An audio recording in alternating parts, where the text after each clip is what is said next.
इस वीडियो में मैं 5 ऐसे बिजनेस आइडियाज के बारे में बात करने वाला हूं जिसे आप विदाउट एनी इन्वेस्टमेंट इसी महीने स्टार्ट करके महीने के हजारों रुपए कमा सकते हो। ये सारे के सारे आइडियाज काफी ज्यादा बिगिनर फ्रेंडली और यूनिक भी है। So like this video for the algorithm and make sure to play it at 1.25x for a better experience. Let's get started with business idea number 1। अब देखो, जनरली आप कोई भी बिजनेस उठा के देख लो तो उसमें आपको क्या देखने मिलेगा कि आप प्रोडक्ट होलसेल में खरीदते हो, यानी बल्क क्वांटिटी में खरीदते हो, जिसकी वजह से आपकी पर प्रोडक्ट कॉस्ट बहुत ज्यादा कम हो जाती है। एंड देन जनरली आप थोड़ी ज्यादा प्राइस लगा के बेचते हो या फिर उसे एमआरपी पे बेचते हो। बट व्हाट इफ अगर कोई ऐसा हमारा एक बिजनेस हो जिसमें आपको कोई प्रोडक्ट खरीदना ही ना पड़े। चलो आपको एकदम सिंपल वे में समझाता हूँ। देखो, इंडिया में ऐसे हजारों टैलेंटेड आर्टिस्ट है जो कुछ ना कुछ क्रिएटिव चीज बनाते रहते हैं, जैसे paintings, wall hangings, home decor items etcetera. लेकिन प्रॉब्लम यहाँ पे ये हो जाती है कि उनको पता ही नहीं होता कि वो अपने टैलेंट को एक प्रोडक्ट में कैसे बदले एंड इन रिटर्न उसे एक बिजनेस में कैसे बदले। एंड यही पे आता है होममेड क्राफ्ट एंड किट्स का आइडिया। इसमें ना बस आपको आपकी क्रिएशन को, आपके आर्ट को पूरी दुनिया के सामने बस प्रेजेंट करना है। सिंपल स्टेप है, अपना सबसे पहले एक इंस्टाग्राम अकाउंट खोलो और उस पे अपने जितने भी सारे आर्ट वर्क रहेंगे उसे शेयर करते जाओ।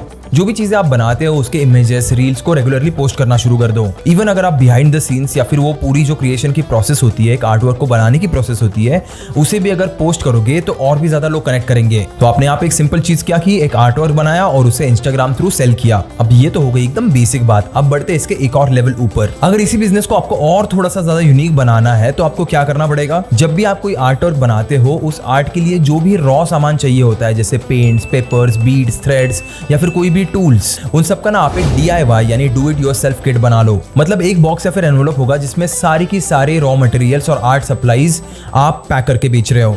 बचपन में ना एक पोगो करके टीवी था जिसपे एक शो आता था मैड करके। अगर आपको थोड़ा थोड़ा याद होगा ना तो उस शो में क्या होता था, रॉब जो उस शो के होस्ट थे वो क्या करते थे, वो सबसे पहले तो एक आर्ट वर्क बना के दिखाते थे अपने हाथों से, उसकी पूरी की पूरी प्रोसेस इलैबोरेट करके एकदम डिटेल में समझाते थे। और फिर आपको फाइनल प्रोडक्ट दिखाने के बाद उन्होंने एक छोटा सा ट्रिक यूज किया था वहां पे कि वो अपनी खुद की मैड सप्लाईज भी बनाते थे। अब उस सप्लाई में अलग अलग चीजें आती थी जैसे कलर्स, पेपर, सीजर्स एक्सेट्रा, जिससे आप खुद भी बैठ के उनके जैसा आर्ट वर्क बना सकते हो। और आपको यही एग्जैक्ट चीज रेप्लिकेट मारनी है अपने इंस्टाग्राम पे। फॉर एग्जांपल, अगर आप मान लो मंडला आर्ट बनाते हो तो एक बिगिनर मंडला किट बनाओ जिसमें pencil, compass, black pen, basic templates, एक प्रिंटेड गाइड और एक handwritten thank you note होगा। बस इतनी सी सिंपल चीज करने से आप 3 चीजें मोनेटाइज कर रहे हो। सबसे पहला तो आपका जो आर्ट पेज होगा वो मोनेटाइजेशन का एक पहला सोर्स बनेगा आपके लिए। दूसरा, आपका खुद का आर्ट वर्क, अगर किसी को आर्ट वर्क आपका सच में पसंद आया तो वो आपको या तो कॉन्ट्रैक्ट दे सकता है कुछ और आर्ट वर्क बनाने का, या फिर वो आपके एग्जिस्टिंग आर्ट वर्क को भी खरीद सकता है। सो ये हुआ आपका दूसरा मोनेटाइजेशन सोर्स। एंड तीसरा मोनेटाइजेशन सोर्स आता है आपकी ये DIY किट। सो ऐसा करके आप ना सिर्फ अपने क्रिएशन को मोनेटाइज कर सकते हो बल्कि अपने रॉ मटेरियल को भी मोनेटाइज कर सकते हो। और इस बिजनेस को ना कभी भी छोटा मत समझना। इससे आप एक्चुअली में अपनी खुद की एक घर पे बैठे बैठे कम्युनिटी भी बिल्ड कर सकते हो, आपके similar type of thought process रखने वाले आर्टिस्ट की कम्युनिटी। अगर आप चाहो तो आगे जाके इस बिजनेस को एक्सपांड कर सकते हो, जहां पे आप खुद जैसा आर्ट बनाते हो वैसा लोगों को भी सिखा सकते हो ऑनलाइन। सो बहुत वर्सेटाइल बिजनेस आइडिया है, एक बार ट्राई करके जरूर देखना। और हाँ, जस्ट इन केस अगर आप अभी भी सोच रहे हो कि भाई मेरे पास तो ऐसी कोई क्रिएटिविटी है ही नहीं, मैं क्या करूं, तो आपके लिए बिजनेस आइडिया नंबर 2 है जिसमें कोई भी आर्ट, किसी भी क्रिएशन की कोई जरूरत नहीं है। दूसरा आइडिया है थ्रिफ्ट स्टोर बिजनेस का। Thrift store let's go thrifting. अब जिन्हें पता नहीं है उन्हें मैं बता दूं, थ्रिफ्ट स्टोर बेसिकली एक ऐसी जगह होती है जहां पे सेकंड हैंड चीजें बेची जाती है, जैसे कि clothes, books, shoes, home decor items, furnitures etcetera. ये सारी की सारी चीजें ऐसी होती है जिसको कभी किसी ने यूज किया हो बट अभी उन्हें उसकी जरूरत नहीं है, तो वो क्या करते हैं, उन्हें डोनेट कर देते हैं, या फिर अगर मेरे जैसा बहुत कंजूस इंसान रहा तो वो उसे बेचता है। एंड थ्रिफ्ट स्टोर बेसिकली क्या होता है, ऐसी चीजों को आप एकदम सस्ते में खरीदते हो और बाद में एक डिसेंट प्राइस के साथ बेचते हो। देखो, बाहर के जो कंट्रीज है ना उनमें ये आइडिया बहुत ज्यादा कॉमन है और इंडिया में भी अभी ये रैपिडली एक्सपांड कर रहा है। आज कई सारे ऐसे ऑनलाइन सेलर्स हैं जो इस बिजनेस से एनुअली करोड़ों रुपए कमा रहे हैं। अब मैं आपको एक एग्जांपल देके बताता हूँ कि ये लोग बेसिकली क्या करते हैं। ये लोग फॉरेन कंट्रीज से बहुत ज्यादा एक्सपेंसिव कपड़े जो लोगों ने ऑलरेडी पहने हुए होंगे, जैसे ब्रांडेड कपड़े होते हैं ना, लुई विटॉन, गुची वगैरह, तो वो किलो में मंगवाते हैं। एक्चुअली मैं बता रहा हूँ, ये जो लिटरली पुराने कपड़े पहने हुए होते हैं वो किलो में आते हैं। और हाँ, ऐसे नहीं होता कि पूरे के पूरे लॉट में सारे गुची के कपड़े होंगे, नहीं। हो सकता है अगर आपके पूरे लॉट में अगर 100 कपड़े हो तो उसमें से 1-2 गुची के निकल जाए, लेकिन ये कोयले में हीरा ढूंढने वाली बात हो गई। अगर आप एक्चुअली में बहुत ज्यादा लकी रहे और अगर आपके जो खरीदे हुए कपड़े उनकी कंडीशन बहुत अच्छी है तो आप इन्हें काफी ज्यादा अच्छे प्राइस पे बेच सकते हो। इनफैक्ट इंडिया के सेकंड हैंड क्लोथिंग के मार्केट की वैल्यू 2024 में 29,000 करोड़ थी। एंड एक रिसर्च ये प्रेडिक्ट करती है कि 2025 से लेकर 2033 तक ये लगभग 13.20% की ग्रोथ रेट से ग्रो करेगा।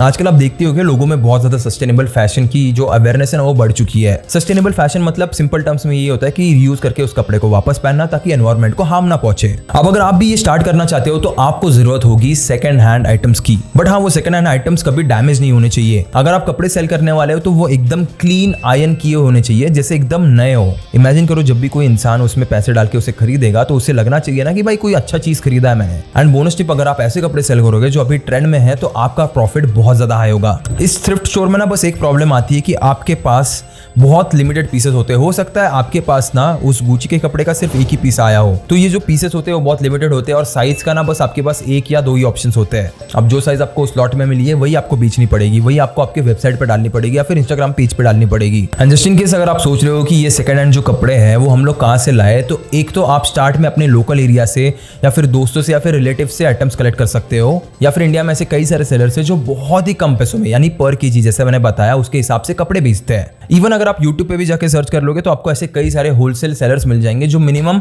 100 रुपीज पर केजी के हिसाब से भी कपड़े बेच देते हैं। बट मैं तो सजेस्ट करूंगा आप अपने एरिया के लोकल सेलर से पूछो। एक बार आपने इस कपड़े को खरीद लिया तो नेक्स्ट स्टेप आएगा उनको क्लीन करना, उनको आयरन करना, और उसके बाद वाला स्टेप आएगा इन्हें सोशल मीडिया पे शेयर करना। इसमें सिर्फ 3 सिंपल स्टेप्स इन्वॉल्व है। आप चाहो तो अपना खुद का एक इंस्टाग्राम पेज बना सकते हो या फिर एक वेबसाइट भी क्रिएट कर सकते हो। अगर आपको सीखना है फटाफट की वेबसाइट कैसे क्रिएट करना है तो आई बटन में मैंने वीडियो ऑलरेडी डाल दी है, आप जाके वहां से देख सकते हो। और अगर आपको और भी ज्यादा रीच चाहिए तो आप माइक्रो इन्फ्लुएंसर्स यानी जिनके फॉलोअर्स 1000 से कम है तो उनसे भी आप डायरेक्टली प्रोडक्ट की एडवर्टाइजमेंट करा सकते हो। इनफैक्ट ना आप यहाँ पे और एक स्मार्ट चीज कर सकते हो, आप इन इन्फ्लुएंसर्स को पैसे देने की बजाय उनसे एक बार्टर डील करवा सकते हो कि हम तुम्हें कपड़े प्रोवाइड करेंगे और आप उसके बदले में मुझे एक वीडियो बना के देना। मैं खुद इस इंडस्ट्री में कई सालों से काम कर रहा हूँ और मुझे कई सारे लोग पता है जो इस टाइप से बार्टर डील्स करते हैं। आपका जो थ्रिफ्ट स्टोर होगा ना उसको एक्सपांड करने के लिए आपको बस एक स्ट्रॉन्ग मार्केटिंग स्ट्रेटेजी की जरूरत होगी। और अगर आप चाहते हो कि मैं इस टॉपिक पे यानी थ्रिफ्ट स्टोर पे और एक डिटेल वीडियो बनाऊं जहाँ पे मैं मार्केटिंग स्टार्ट से सेटअप कैसे करना है, कैसे बेचना है वो सब डिस्कस करूँ, तो मुझे कमेंट में जरूर बताना। मैं आपके लिए ये वीडियो जल्द से जल्द लेके आऊंगा। Now let's move to the next business idea which is business idea number 3, homemade snacks. यार आपको पता ही होगा इंडियंस को ना ट्रैवलिंग के वक्त पे कुछ ना कुछ खाने का बड़ा शौक होता है। आप जब भी ट्रैवल कर रहे हो, चाहे बस में हो, ट्रेन में हो या फिर फ्लाइट में क्यों ना हो, ऐसे कई सारे लोग होते हैं जो ट्रैवलिंग के वक्त पे खाने पे बहुत ज्यादा पैसा स्पेंड करते हैं। एंड आपको लोगों की यही साइकोलॉजी यूज करके अपना खुद का एक बिजनेस क्रिएट करना है। आपको ना बस अपने खुद के घर में ही टेस्टी हेल्दी स्नैक्स बनाने हैं, जैसे पोहा, चिवड़ा, भुजिया, फरसान चिप्स एक्सेट्रा। भाई खाने के बाद जब भी होती है मुंह में पानी आ जाता है। बहुत दिनों से मैंने ये सारी चीजें नहीं खाई है।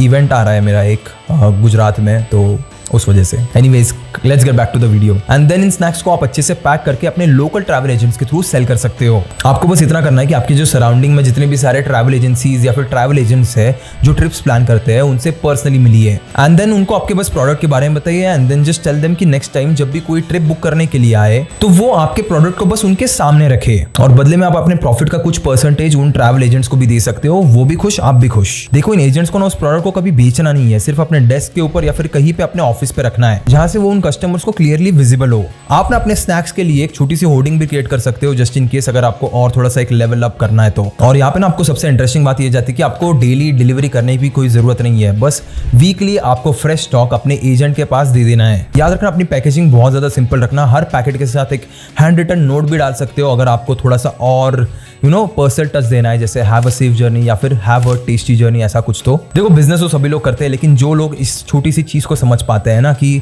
बिजनेस में एक पर्सनल टच कैसे देना है, इन छोटी छोटी चीजों से एक पर्सनल टच आता है, वो कैसे देना है, तब जाके आप कस्टमर के दिमाग में एक लंबे टाइम तक रह पाते हो। मैं आपको 2 एग्जांपल देके बताता हूँ। मान लो दुकानदार ए, जहाँ पे आप जब उसकी दुकान में जाते हो तो वो आपसे ना मुंह फुला के बैठता है, बात नहीं करता है, सिर्फ हाँ या ना में जवाब देता है। और वहीं पे दुकानदार नंबर बी है, और ये जो दुकानदार है ये आपसे बहुत अच्छे से बात करता है, आपको पूछता है कि आपका हाल चाल कैसा है, घर में सब ठीक है या नहीं है। तो आप किसके दुकान में जाना ज्यादा प्रेफर करोगे? ऑब्वियसली दूसरे वाले के, राइट? तो यही फर्क आता है एक पर्सनल टच से। अब ऐसा होगा कि आप हर टाइम आपके कस्टमर के आगे नहीं रह पाओगे, तो उस टाइम पे ये नोट्स आपका काम करेंगे। यही वो पर्सनल टच वाली बात होती है जहाँ पे लोग आपके ब्रांड के साथ कनेक्ट करते हैं। ये बिजनेस आइडिया ना एक्चुअली उन लोगों के लिए भी बहुत ज्यादा परफेक्ट है जो घर पे रहते हैं या फिर जिन्हें कुकिंग का शौक है। आप अपनी मम्मी के साथ भी इस बिजनेस को शुरू कर सकते हो एंड इवेंचुअली आप धीरे धीरे करके इस बिजनेस को एक्सपांड कर सकते हो अपने प्रोडक्ट को हर एक दुकान पे प्लेस करके। याद रखना शुरुआत बड़ी सिंपल रखना, सिर्फ 4 ट्रैवल एजेंट्स के पास रखने हैं, 2 टाइप के स्नैक्स ही रखने हैं और एक तगड़ा टेस्ट रखना है। बाकी अगर आपका प्रोडक्ट अच्छा है तो वर्ड ऑफ माउथ से वो स्नैक्स बिकी जाएंगे।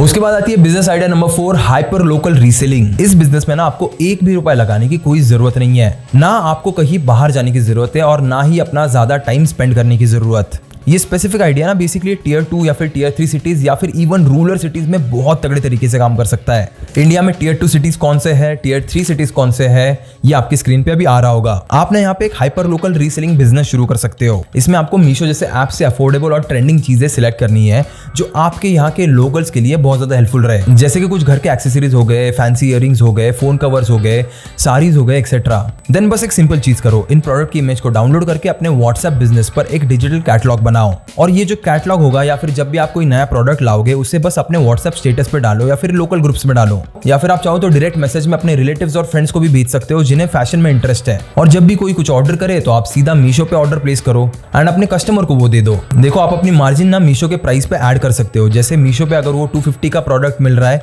तो आप 399 में बेच सकते हो। बाकी पैकेजिंग और डिलीवरी का काम तो मीशो ही करता है। मीशो का ना यहाँ पे मैंने सिर्फ एग्जांपल दिया, लेकिन ऐसे कई सारे अलग अलग ड्रॉप शिपिंग वाले भी प्लेटफॉर्म्स है जो आपको यही सेम फीचर्स ऑफर करते हैं। इसमें आपको एक सिंपल चीज करनी है, सबसे पहले उस प्रोडक्ट को रिसीव करना है और स्मार्टली उसके बिल को हटा के प्लेन सिंपल पैकेजिंग में उस प्रोडक्ट को अपने कस्टमर को डिलीवर करना है। मीशो पे ना आप खुद से रीसेलिंग भी कर सकते हो। ये कोई स्पॉन्सर्ड वीडियो नहीं है, मैं बस आपको इन्फॉर्मेशन के लिए बता रहा हूँ। इसके बारे में अगर आपको और जानना है तो खुद से जाके एक बार रिसर्च जरूर कर लेना। और हमेशा याद रखना कि जब भी आप कोई प्रोडक्ट अपने कस्टमर को डिलीवर करोगे तो उनसे एक रिव्यू जरूर लेना। अभी उनका जो रिव्यू रहेगा उसको आप अपने व्हाट्सएप स्टेटस पर डालकर अपनी ऑथोरिटी और भी ज्यादा बढ़ा सकते हो। अब इससे होगा क्या कि उस रिव्यू को देख के और भी ज्यादा लोग आप पे ट्रस्ट करने लगेंगे। ये आइडिया आपको सिर्फ पैसे ही नहीं लाके देता बल्कि आपको एक नया कॉन्फिडेंस भी देता है। आप एक्चुअली में खुद से सीखते हो कि कस्टमर के साथ डील कैसे करना होता है, प्राइस कैसे निगोशिएट करनी होती है। तो all in all initial beginners के लिए ये काफी तगड़ा आइडिया है। इसी के साथ बढ़ते हैं बिजनेस आइडिया नंबर 5 पे, विच इज टिफिन सर्विसेज। देखो खाना एक ऐसी चीज है ना जिसकी डिमांड कभी भी खत्म नहीं होने वाली, और स्पेशली अगर आप टियर 1 या फिर टियर 2 सिटीज से हो जहां पे लोग बाहर से पढ़ने के लिए आते हैं या फिर काम करने आते हैं, तो हर एक दूसरा बंदा आपके लिए एक पोटेंशियल लीड बन सकता है या फिर ऐसा कह लो कि एक पोटेंशियल कस्टमर बन सकता है। और हाँ, जस्ट इन केस अगर आपको लगता है कि ये टिफिन सर्विसेज या फिर मेस शुरू करने के लिए बहुत ज्यादा पैसे लगेंगे, तो ऐसी बात बिल्कुल नहीं है। शुरुआत में आप बस कुछ लिमिटेड लोगों को भी अपनी फूड सर्विस दे सकते हो। ये जो टिफिन सर्विसेज होती है ना, इनका सबसे बड़ा फायदा ये है कि आपको किसी भी फैंसी सेटअप की जरूरत नहीं होती। अगर आपके पास बेसिक किचन है, बेसिक यूटेंसिल्स भी है और आपको हाइजीनिक खाना बनाने का पैशन है, तो आप इस बिजनेस को शुरू कर सकते हो। ये वाला भी एक ऐसा बिजनेस आइडिया जिसमें आप अपनी मम्मी की भी हेल्प ले सकते हो। आपने ऐसे अलग अलग टाइप के पैकेजेस क्रिएट कर सकते हो अलग अलग प्राइसिंग के साथ। For example, for one time meal you can charge somewhere around 1500 to 2000 rupees. अगर 2 बार का खाना दे रहे हो तो उस मील का अराउंड आप 3000 रुपीज चार्ज कर सकते हो। और आपका जो बिजनेस है ना उसके बारे में आप बेसिक पोस्टर लगा के भी इसका मार्केटिंग कर सकते हो या फिर व्हाट्सएप ग्रुप पे भी अपडेट्स डाल सकते हो, या फिर आपके घर के आसपास कहीं पे बैचलर्स रह रहे हैं तो उनसे जाके बात कर सकते हो। मैं भी ना एक टाइप से अपनी बैचलर लाइफ ही जी रहा हूं और मुझे पता है कि घर का खाना जब नहीं मिलता है तब कैसा फील होता है। और हर रोज आप जोमेटो, स्विगी से या फिर किसी होटल से ऑर्डर करके खा नहीं सकते, क्योंकि वो टेस्ट एक टाइम के बाद ना बहुत ज्यादा मोनोटोनस हो जाती है और इन द एंड आपको ये घर वाले खाने की याद आ ही जाती है। अगर आप चाहो तो शुरुआत में ना एक फ्री सैंपल भी दे सकते हो जिससे लोगों को खाने की क्वालिटी के बारे में पता चले। देखो यहाँ पे आपका एक सबसे बड़ा बेनिफिट ये होने वाला है कि जो बड़े टिफिन सर्विसेज वाले होते हैं ना, ये क्वालिटी, हेल्थ और हाइजीन पे बहुत ज्यादा कॉम्प्रोमाइज कर सकते हैं। बट क्योंकि आप इसे एक छोटे लेवल पे शुरू कर रहे हो तो आप इन तीनों चीजों का बहुत ज्यादा ध्यान रख सकते हो। जब भी आप अपनी सर्विसेज किसी को पिच कर रहे होगे, किसी बैचलर को पिच कर रहे होगे, तो उसे ये चीज जरूर बताना कि आप 100% होममेड फूड प्रोवाइड करते हो। उसके बाद कोई भी खाना आपको एक हफ्ते के अंदर रिपीट में नहीं आने वाला। खाने की क्वालिटी, खाने की टेस्ट काफी ज्यादा अच्छी रहने वाली है। और यहाँ पे जो डिलीवरी की बात आती है, शुरुआत में आप खुद से भी कर सकते हो या फिर एक पार्ट टाइम डिलीवरी बॉय भी रख सकते हो। बस आपको व्हाट्सएप के थ्रू एडवांस में ऑर्डर कलेक्ट करना है, यानी सुबह आप एक मैसेज डाल सकते हो कि किसको आज टिफिन की नीड की जरूरत है। एक ग्रुप बना लिया आपने और उसमें एक मैसेज डाल दिया कि आज किसको टिफिन के नीड की जरूरत है क्या। और जैसे ही सुबह 9 बजे तक आपके पास जितने भी सारे ऑर्डर्स आएंगे, उनका एक लंच का टिफिन प्रिपेयर करके आप उन्हें 12 से 1 बजे तक डिलीवर भी कर सकते हो। इसी के साथ जैसे ही आपका बिजनेस ग्रो होते जाएगा, वैसे ही आप अपना मेन्यू कार्ड भी एक्सपांड कर सकते हो। जैसे कि स्पेशल संडे मील बना सकते हो, मिनी मील बॉक्सेस बना सकते हो, या फिर डाइट की थालीज बना सकते हो, या फिर जो वर्किंग वुमेन्स रहती है उनके लिए इवनिंग स्नैक बॉक्सेस बना सकते हो। और मान लो अगर आप एक कुक हायर कर लेते हो तो आप बाद में जाके डिलीवरी जोन्स भी एक्सपांड कर सकते हो।